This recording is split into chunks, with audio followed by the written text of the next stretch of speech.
جنات کہاں رہتے ہیں؟ جس زمین پر ہم زندگی گزار رہے ہیں اسی پر جنات بھی رہتے ہیں۔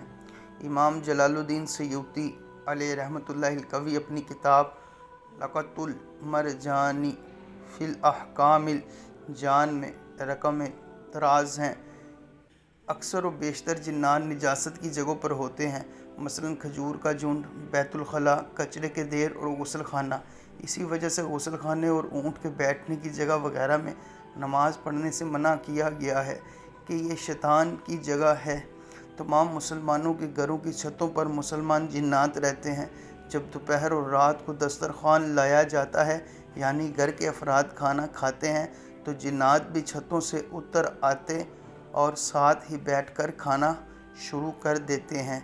ان کے ذریعے اللہ پاک شریر جنات کو بھگا دیتا ہے۔